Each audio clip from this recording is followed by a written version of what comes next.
about this. All right, so we're going to go ahead and get into opening statements from the defense. Here we go. All right, thank you, Mr. Jackson. Could I have just a moment to readjust? Sure, the court officers will be kind enough to help you. Yeah, that was great, I thought.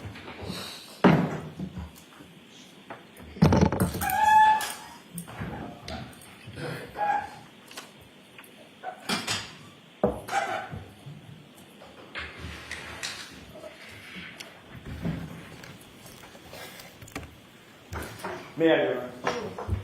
The evidence in this case will establish above everything else 3 points. There was no collision with John O'Keefe. There was no collision. There was no collision. John O'Keefe did not die from being hit by a vehicle. Period. The facts will show that. The evidence will show that. The data will show that. The science will show that. And the experts will tell you that. You'll learn that the Commonwealth has pinned its entire case on a brazen and a flawed assertion that is untethered, unconnected to the facts and to the evidence. And their assertion is contrary to science. Because at the end of the day, folks, there was no collision with John O'Keefe. So how did we end up here? How does Karen Reed end up sitting in that chair on trial for an event that literally never happened? Well, the evidence is going to explain it. And it can be summed up in the following text message at the very beginning of this investigation. A text message of a now fired Massachusetts State Police officer named Michael Proctor. He was the lead investigator on this case, and he was talking about a fellow officer, a fellow cop, who owned the property where John O'Keefe's body was found. Mm-hmm. Text message with a buddy. Question, is the homeowner going to catch any shit? Answer, nope. He's a Boston cop too. That quote defines the lack of integrity of the Commonwealth's entire case, its entire investigation, and this prosecution. During the course of this trial, you'll learn much more about Mr. Proctor, why he said that, and what it really means. What you'll see and hear in this courtroom in the coming weeks is not just a story of a tragic loss. And make no mistake, John O'Keefe's death is and was a tragic loss. But the story you'll hear is about an investigation that was riddled with errors from the beginning, a rush to judgment, conflicted and corrupted from the start. Corrupted by bias, corrupted by incompetence, and corrupted by deceit. Finally, it was corrupted by a deliberate effort to avoid and to cover up the very truth that you are seeking. You'll find when you hear the evidence that the Commonwealth's case is the literal definition of reasonable doubt. They won't be able to talk their way out of it. They won't be able to explain their way out of it. They won't be able to excuse their way out of it. And they can't meet their extreme burden of proof, which the court will tell you is beyond any and all reasonable doubt and to a moral certainty. Members of the jury, Karen Reed found John O'Keefe dead on the front lawn of a Boston police officer, Brian Albert, at 6 a.m. on January 29th, 2022. Picture the scene. Blood-curdling screams, ambulances, emergency lights on, fire engines, ladder trucks, paramedics, patrol vehicles, patrol cruisers, police officers, first responders, firefighters, all swarming all over Brian Albert's lawn. Literally feet under his bedroom window. Yet Brian Albert, a sworn peace officer, a first responder himself, never came outside. Never went outside to see what the chaos was about. Never went outside to see if he could assist a man in need. Never walked outside his house to see if he could help a fallen fellow officer on his own front lawn. More shockingly, you'll learn that lead investigator for the Massachusetts police, Michael Proctor, never set foot inside Brian Albert's house that day. Never engaged in any investigation inside that house that day, even though a party with much alcohol had just occurred in that house, and even though a Boston police officer was found dead or dying just mere feet from the front door on that lawn. He never secured the crime scene, never separated and secured witnesses. He never properly collected evidence. He never secured the evidence. He never searched for signs of a struggle inside or outside the home. He never properly canvassed the neighborhood. Michael Proctor never did any of these things, even though fellow officers of Michael Proctor's actually mentioned, in their words, not mine, that it looked like John O'Keefe may have been, quote, in a fight. You'll have questions about that conduct. During the course of this trial, you'll find that the Commonwealth will not have answers. You'll see from the evidence in this case that this case carries a malignancy, one that is spread through the investigation, it's spread through the prosecution from the very start, from the jump. A cancer that cannot be cut out, a cancer that cannot be cured. And that cancer has a name. And his name is Michael Proctor. Now, you didn't hear his name in the prosecution's opening statement. Not once. And I suspect that was probably by design. But make no mistake about it. The evidence will show in this case that Michael Proctor is the very definition of the Commonwealth's case. And he's also their Achilles heel. He was the lead investigator on the case officer, the architect of the entire prosecution. You'll learn there's not a single part of this case, folks, not a single part, that he didn't touch, that he didn't direct, that he didn't orchestrate personally. Every single bit of it has his fingerprints on it. You'll learn that Michael Proctor was a longtime family friend of the Alberts. And he's been disgraced by his own agency, not by us, by the Massachusetts State Police. Investigated, suspended, and fired. The evidence will show that Massachusetts State Police found him guilty, found Michael Proctor guilty of bringing dishonor to the department for his conduct, not in some other case, not in some tangential case, in this case. The investigation of Karen Reed. Conduct that included bias in favor of his friends, the all-powerful Albert family, and bias against my client, Miss Reed, the outsider. Do you have any idea how hard it is for a state trooper to get fired? Well, the evidence is going to show that Michael Proctor earned it. Every bit of it. You'll hear that within hours of a Boston police officer being found dead on Brian Albert's lawn, Michael Proctor, the lead investigator, who had investigated exactly nothing up to this point, right at the beginning, made an early pronouncement that Brian Albert himself was not going to, quote, catch any shit, end quote. And that was for one reason and one reason only. He's a Boston cop.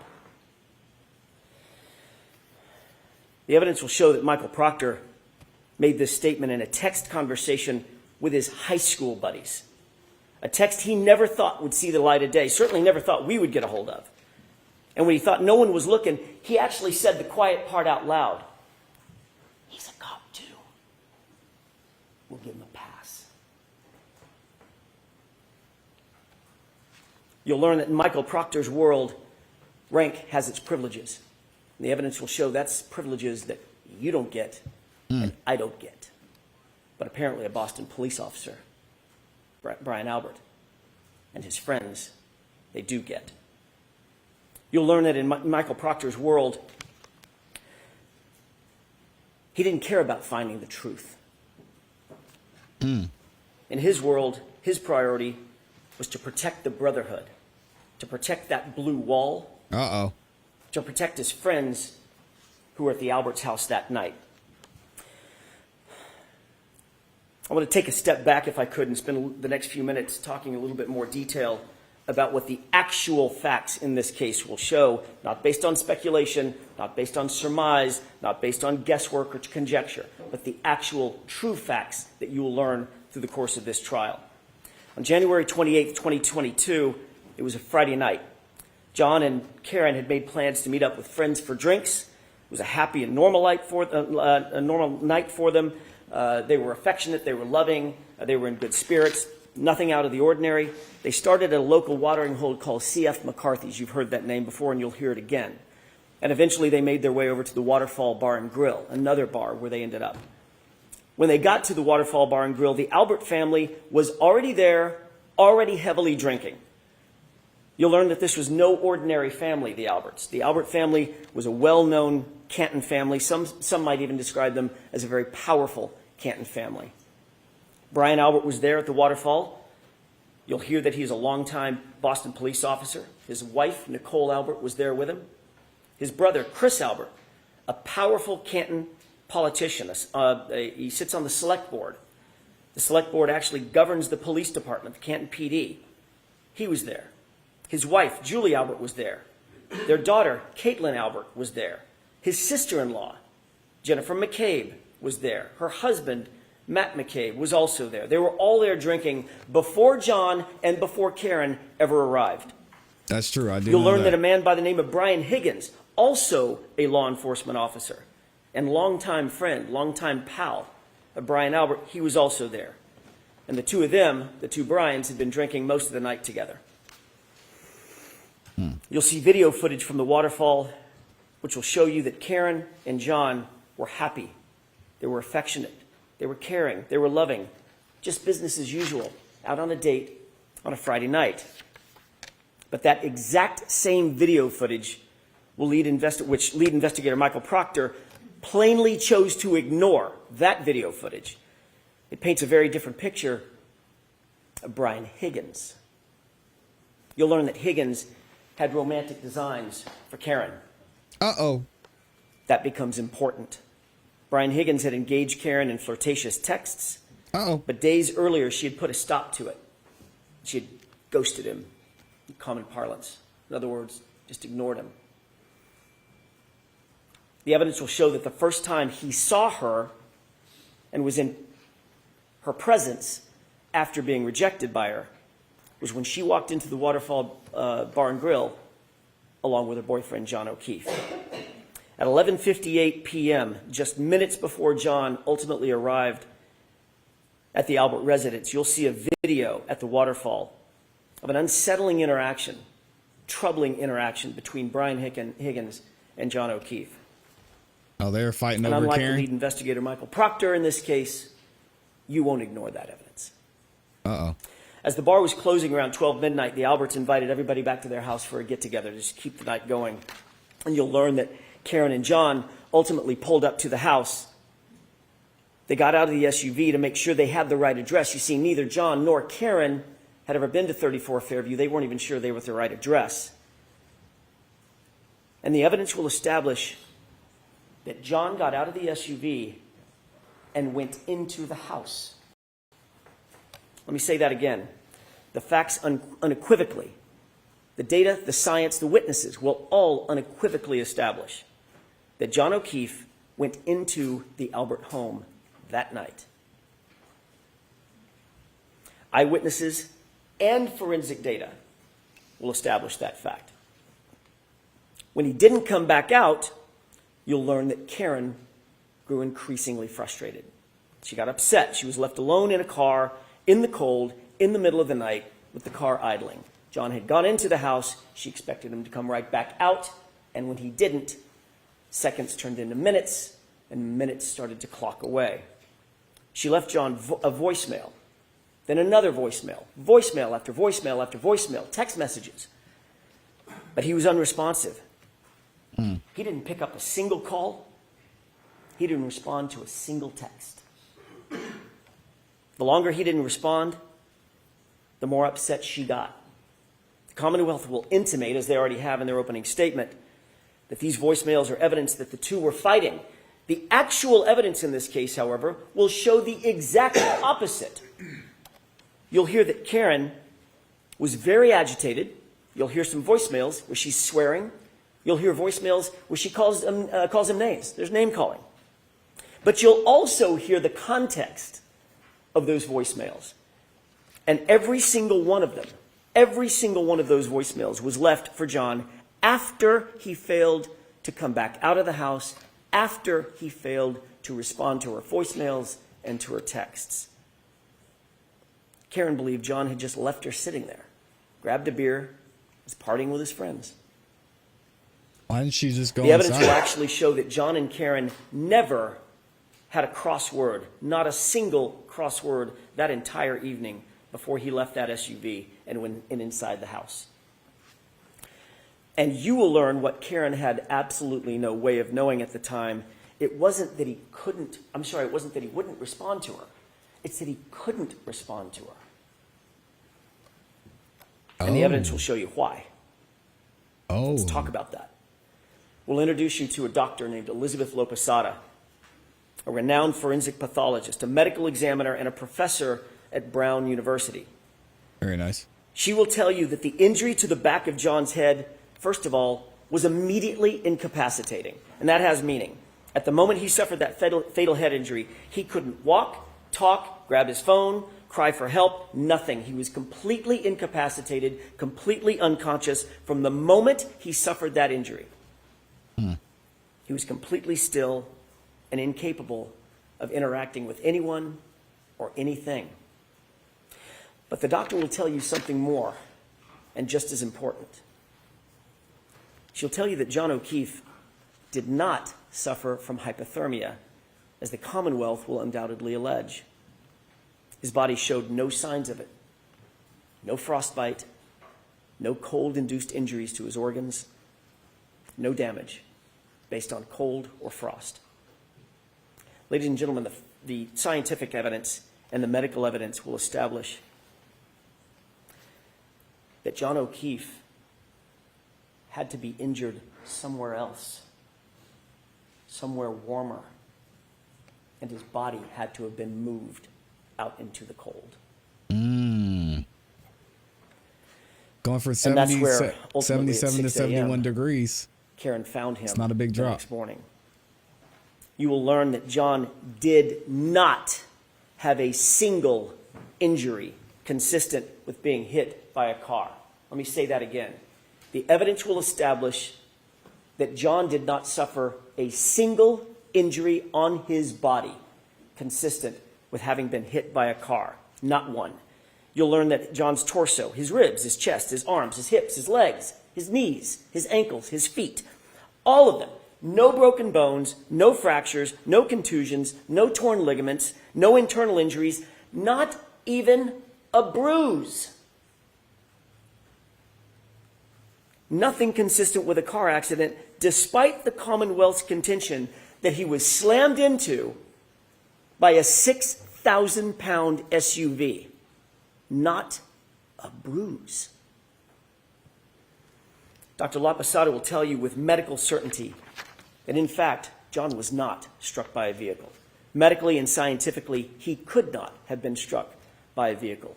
Therefore, as I said, there was no collision. She will tell you that the patterned abrasions on John's right arm, the patterned abrasions you see over my left shoulder, they're not the result of being struck by a car or a taillight. You'll take one look at these injuries and you'll agree with Dr. Lopesada. The evidence will show that these injuries are from an animal, like a large dog, like the large dog that was inside the Albert house that night. You'll learn that Brian Albert has actually admitted that his large dog, the family dog, is, quote, not good with strangers. And of course, John, never having been to the house before, was a stranger that night. You'll also learn that oddly, very oddly, after having their family pet for 7 years,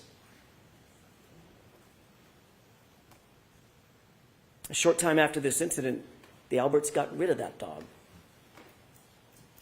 They called it rehoming her.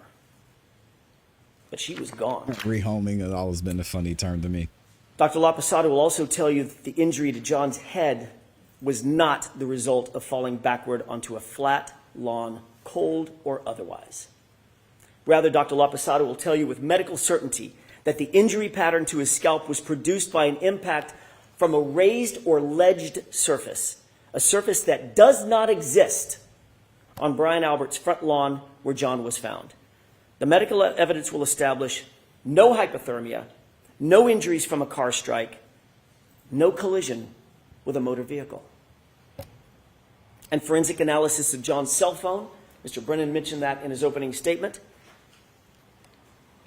The Commonwealth's own expert will ultimately support the exact facts that I just told you, including the temperature data. John O'Keefe was injured someplace warmer, and he was moved. That alone is reasonable doubt, but there's much more. You'll also learn that there were many people at that after-hours gathering at Brian Albert's house who would have left by the front door just feet from where John O'Keefe's body would have ultimately been, had he actually been there, right after 12:30 a.m., which is what the Commonwealth's claim is. There were nearly a dozen people who walked out that front door directly adjacent to the precise spot where John O'Keefe would have been lying. Not a single person, not one, not a single person, saw a 6'2", 216-pound man laying sprawled in the front lawn in dark clothing on a light white dusting of snow. Not one. Then the evidence will also show that every one of those same people drove by that same spot, not walked by it, drove by it to leave the house, and still not one of them saw John laying in the yard when they left between 1 a.m. and 2 a.m. in the morning. But you know who else you'll find never saw a body on that lawn? The snowplow driver, a completely independent witness charged with plowing the streets in Canton that night. You'll hear that Michael Proctor, oh, he's not done yet, Mr. Proctor. You'll hear that Michael Proctor wrote a report where he claimed that Fairview had not been plowed that night. You'll learn that that was completely false. That was a lie. Michael Proctor did not want any more witnesses. He didn't want the truth, and he falsely claimed that the road was never plowed. You'll learn that he wouldn't look for the plow driver, but we did, and we found, and we'll introduce you to, Brian Loughran. He plowed Fairview that night, and what he's going to tell you is that there was no body on that lawn at 2:30 in the morning. You'll learn that Brian Loughran passed by 34 Fairview, traveling right next to Brian Albert's front yard, and at 2:30 a.m., John O'Keefe was not there. But you'll see that the plow driver also provides some other troubling information, troubling testimony for the Commonwealth. You'll learn that after making that pass at 2:30 a.m., he showed up with his plow an hour later. He stopped at the entrance of Fairview. He was looking up Fairview to decide whether or not to plow it, but he saw an obstruction. At 3:30 a.m., he looked down the street, and in the very spot precisely where Karen would later find John's body laying at 6 a.m., there was a car parked in front of it, a Ford Edge. You're going to ask yourself, who's moving a car at 3:30 in the morning into a blizzard on the side of the road? You'll learn that Michael Proctor, the lead investigator, intentionally ignored this fact as well. He did no investigation to find out who owned a Ford Edge, but again, we did.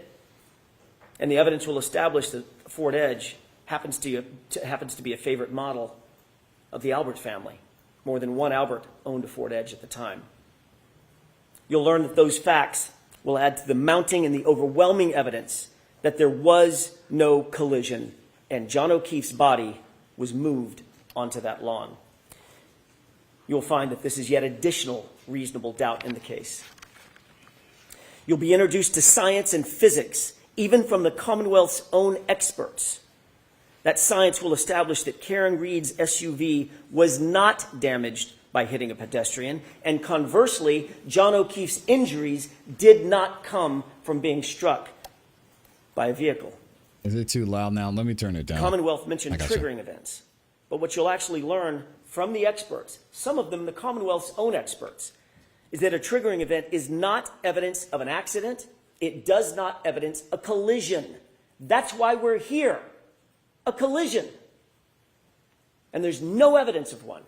Zero. You'll also find that those exact sort of triggering events that the Commonwealth will rely on are relatively commonplace on Karen's SUV, and none of them are associated with a claim of a collision. Folks, the science will not lie, and the physics cannot lie. And that science will tell you with certainty there was no collision with John O'Keefe. You'll add that to that rising mountain of reasonable doubt. I want to take you back to the night in question, January 29th, for just a few minutes. Remember, Karen had gone home after dropping off John, and John walking to the house. While Karen was asleep at home with John's 13-year-old niece, what were the people who had been at Brian Albert's house that night? What were they doing? Okay. While she slept, what you'll find and what the evidence will show is that they were extremely busy. You'll learn that after a long night of heavy drinking, Brian Higgins left the Albert residence, but he didn't drive home. Rather, he drove over to the Canton Police Department, where he kept an office at about 1:25 a.m. Not a Canton police officer, but he kept an office there. Why go back to his office at 1:25 a.m.? Why go back to the Canton Police Department at 1:25 in the morning on the night of a blizzard? You'll learn that while there, Higgins made a call at 1:30 a.m. Higgins will later deny that he made that call. You'll find that curious. And his explanation for that late-night visit to Canton PD, you'll find that it changes nearly every time he's asked about it. You'll learn that after everyone left Brian Albert's house, Brian Albert actually claimed he had no contact with anybody else except his wife. No contact. Until he woke up the next morning. So he says. Then you'll learn that that, too, is a complete lie. His phone records establish that he placed a call to none other than Brian Higgins at 2:22 a.m., shortly after Higgins completed that late-night visit over to Canton PD. You'll wonder, what did they possibly need to talk about at 2:22 a.m. that night? The evidence will establish that Brian Albert called Brian Higgins first. Brian Albert then disconnected that call when Higgins didn't answer it. Seconds later, Brian Higgins returned the call. Brian Albert then did answer that call. They spoke for 22 full seconds, had a conversation, then they both hung up their respective phones. You'll learn that when they were asked about these calls and conversations, both Brian Albert and Brian Higgins lied about it. Both of them. They said they never had a call with each other. But then ultimately, when they were confronted with their own cell phone records and they could no longer deny the calls, they were asked independently, explain yourself. And they both came up with the exact same explanation. A butt dial. Well, no. What? We got fans and butts. So we got a fan and we got a butt. Speak at 2:22 a.m. And why did they both try to cover up that phone call? You'll also learn after this incident and within days of one another, both Brian Higgins and Brian Albert, both police officers, both trained investigators, got rid of their phones. Both of them. And what else you'll learn Brian Albert got rid of? Shortly after this incident, Brian Albert got rid of his house, the whole thing. Dang. He sold it. His childhood home, a home that had been in the Albert family for generations, he literally sold it mere months after this incident. Dog rehomed, phones destroyed, house sold. You'll learn that all these things happened shortly after the incident where John O'Keefe was found unresponsive and dying in Brian Albert's front lawn. And you'll also learn that Michael Proctor looked the other way. He did not investigate any of what I'm telling you. He pre-selected Karen Reed from the start, and he ignored everything and everyone else. Let's get back to what was happening with the others while Karen slept. What you'll learn during this trial is that Brian Albert's sister-in-law, you've heard her name before, Jennifer McCabe, she was at the waterfall that night and she was over at the Alberts' house that evening as well. She left the after-hours gathering about 2 a.m., a little before 2 a.m., got home around 2 a.m. And you'll learn that according to the Commonwealth's own evidence from a forensic software program called Physical Analyzer made by Celebrite, it's considered the gold standard for forensic tools. You'll We've heard learn Celebrite that a a lot. Google search was discovered on Jennifer McCabe's phone. A Google search that Michael Proctor and his investigators never revealed to us, but we found anyway. A Google search that was time-stamped, according to their own data, at 2:27 a.m., 5 minutes after that 2:22 a.m. call that Higgins and Albert denied having. And that Google search on Jennifer McCabe's phone read, "Hoslong to die in cold." Hoslong to die in cold. Now, she misspelled the first word. Hos is supposed to be how, but the meaning's the same. How long Jan, does it what were take you doing? to die in the cold? Uh-oh. Time-stamped 2:27. Uh-oh. And then that search was also noted by the same Celebrite is Celebrite dope. program as having been deleted. Oh. The evidence will force you to ask, why is there a search on her phone? Why is it logged at 2:27 a.m.? When the Commonwealth claims that she first learned of John's death and where his body was hours later at 6 a.m.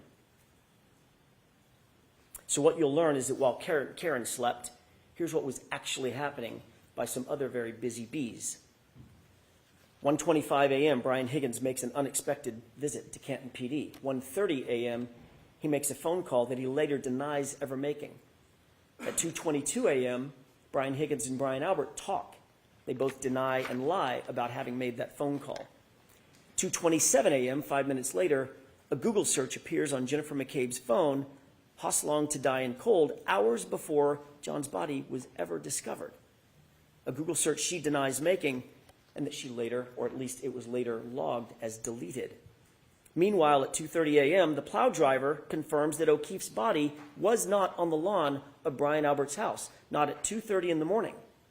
And at 3:30 in the morning, that area was obstructed by a Ford Edge like the one the Albert family liked to own. The evidence will show in the meantime, Karen dozed in and out of a fitful sleep for the rest of the night, only to awaken just before 5 a.m., and that's when she realized, in a panic, John had never come home. And you'll see, it wasn't She like was John panicked, not to upset. not come home. That morning, you'll see and hear evidence that Karen's emotions had morphed. It'd gone from frustration and anger, which you'll hear in the voicemails, to abject fear. Fear that something bad had happened. The evidence will establish by this time Karen was panic-stricken. She had a feeling something was very, very wrong. She was unable to get a hold of John. Karen went to go look for him. She got in her Lexus, and she backed up to leave her garage at One Meadows. You'll hear a lot about that address, One Meadows. That was John's house where Karen was staying. She backed out of the garage, and during the course of the trial, you'll hear that she actually struck another car with that right rear taillight. During the course of this trial, the Commonwealth is going to desperately claim that Karen Reed's taillight was actually damaged by hitting John O'Keefe. They'll have no evidence of it, mind you, none. But they'll make the claim. We'll show you a video of exactly how that taillight was originally damaged, or exactly what happened at 5:07 in the morning. The facts will show that it was damaged in John's own driveway at 5:07 when Karen backed up and made contact with another car in the driveway. This is 5 hours after she dropped John off and he went into the Albert residence.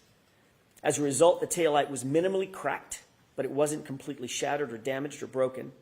And that's the condition of the SUV when Michael Proctor got a hold of it. That becomes important. You'll hear from an independent police officer, an eyewitness to the damage on that SUV, someone not connected to Michael Proctor or under his control. And he'll tell you that he saw the taillight damaged before it was in Michael Proctor's possession, but it was not completely shattered.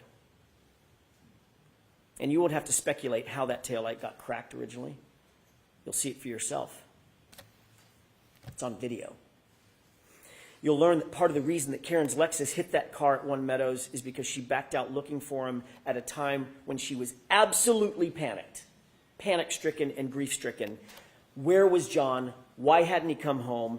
What had happened to him? Is he hurt? Is he passed out somewhere? Her mind was reeling. The evidence will establish she wasn't giving anything away. Everything was on the table. What could have happened to John? You'll learn that when she woke up and he still wasn't home, she was just racking her brain for what could have happened to him, and she was worried about possibly the worst. He had gotten out of the car. He'd walked to the house. She was confused. And later, when she found him at 6 a.m. on the lawn, where she last saw him going toward the house, her mind started reeling, oh my God, did a plow hit him? Did I hit him? Could I have hit him? What could have happened to him? And that video clip that you saw? Yeah, that's tough. Out of context, when she said the words, he did not look like he was mortally wounded, she's not talking about at midnight. She's talking about at 6 a.m. when she found him. That's what she was talking about.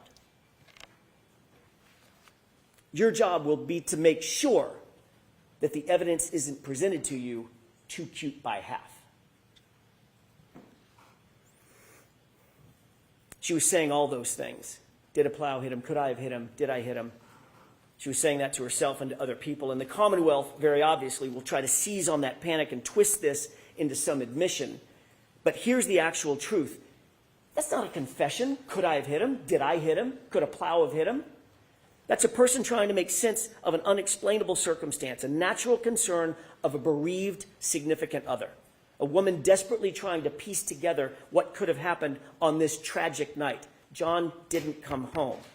And the evidence will show that Karen Reed never said, I hit him. Never. Not in the background of the 911 recording, not on any dash cam video, not on any audio, not on any police body cam, not to a first responder.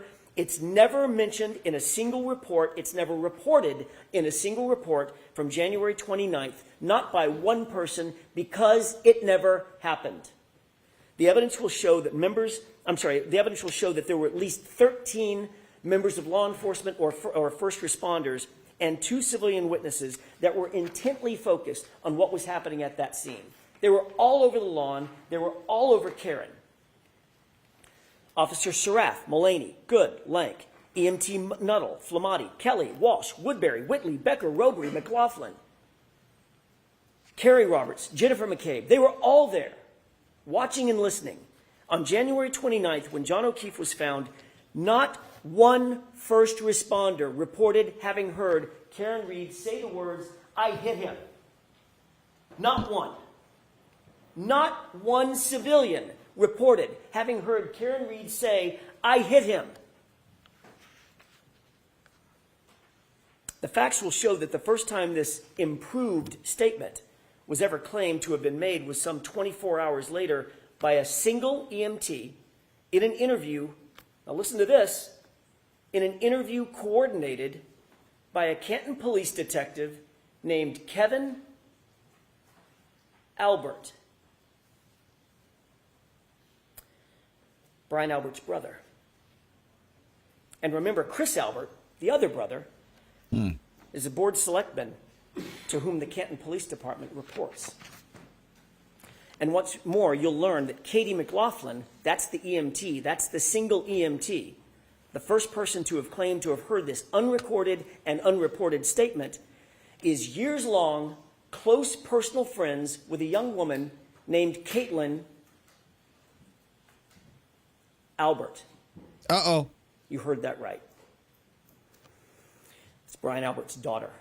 Oh, no. During the course of this trial, you'll become familiar with and you'll realize that the Alberts are indeed a powerful and indeed an influential family. And that will mean something. You'll learn that there are other major problems with the prosecution's case. The evidence will establish that Michael Proctor himself, the lead investigator and architect of this entire case, has a long-standing and personal relationship with the Albert family. Yes, that same Albert family.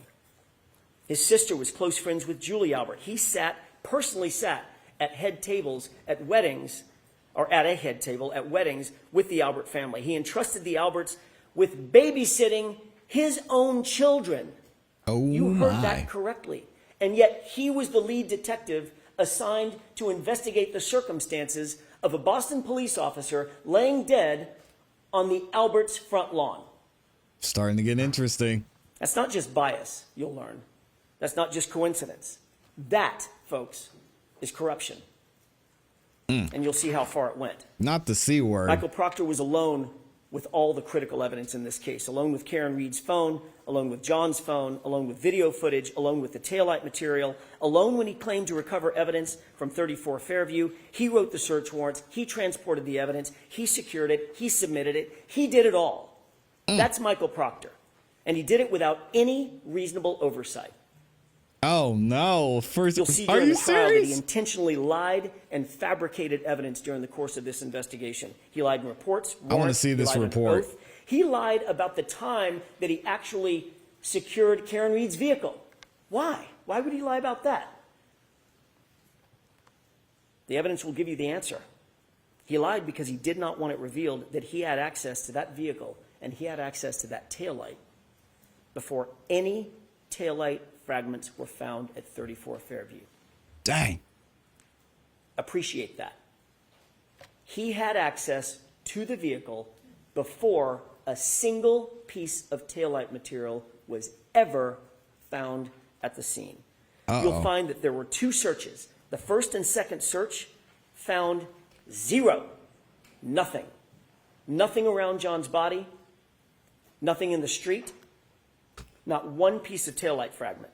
But once Michael Proctor had that SUV and had the taillight in his custody and control, suddenly items started magically showing up. And not just a few items. 46 pieces of bright red taillight laying in the snow, supposedly found in the exact same spot that was searched not once, but twice by independent officers. It came up with zero. Oh.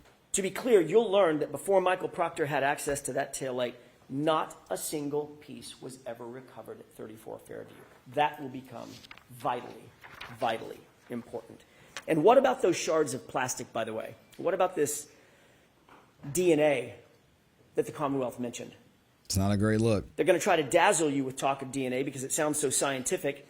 DNA was on the taillight. But you'll learn that there was no DNA on the actual shards that they claim came in contact with John's arm. None. There was no blood, no tissue, no skin, no DNA on a single shard of plastic that they claim cut deep abrasions into John's arm, the arm that you saw overhead. The DNA that was actually found, the actual science will show it was found outside of the taillight housing where anyone with access to that vehicle would have touched. And it wasn't just one male's DNA. In that exact same sample, there were 3 men found, John and 2 unidentified males. So unless the Commonwealth is going to shift their theory that that SUV hit 3 men that night, their entire theory falls apart. And speaking of DNA, the evidence will further establish that John O'Keefe's shoe, the one that he was wearing when he was found, was sampled. And that DNA revealed 5, count them, 5 unidentified males. Recall that the evidence will establish independently that John was injured someplace warmer and had to be moved onto that lawn. 5 unidentified males touching that shoe. You'll also learn that you are not the first person, not the first to hear about the Commonwealth's theory of this case, that John was hit by an SUV. That's their theory. The Commonwealth presented this exact same claim to their own medical examiner, a woman by the name of Dr. Irene Scorti-Bello. And you'll learn that after reviewing what's called a law enforcement accident notifier, with law enforcement's theory of the collision written in it, defined in it, after conducting the autopsy herself, after examining John's injuries in detail, she refused to conclude that John's death was a homicide based on the Commonwealth's presentation and their theory. That's right. The Commonwealth's own medical examiner will not deem the manner of death in this case, a homicide. She won't do it. But they're nonetheless back again trying to present the exact same theory to you in this trial. Again, the evidence will show that that is reasonable doubt. Throughout this trial, the Commonwealth will try to convince you of paranormal events, phones calling themselves, messages deleting themselves, Google searches made and then unmade, evidence magically appearing and evidence magically disappearing. But all that smoke and all those mirrors will not ever reach their burden. Because that's what this case is ultimately about. It's about the Commonwealth's burden of proof. You'll learn that during the trial, the Commonwealth bears the highest burden known to our justice system. They must prove every element of every charge beyond a reasonable doubt and to a moral certainty. And you'll learn that moral certainty means the highest level of certainty known in human affairs. It's not a small thing. They're not going to be able to do that. Not when every piece of this case was handled by a disgraced investigator with a motive to protect his friends, not when the physical evidence contradicts their very theory, not when their own medical examiner will call this case a homicide based on the exact theory that they're presenting to you, not when the conduct of those in the House and the utter lack of investigation speaks volumes about those who actually have something to hide. By the end of this trial, you'll conclude that Karen Reed is not guilty of hitting John O'Keefe with her SUV. There was no collision.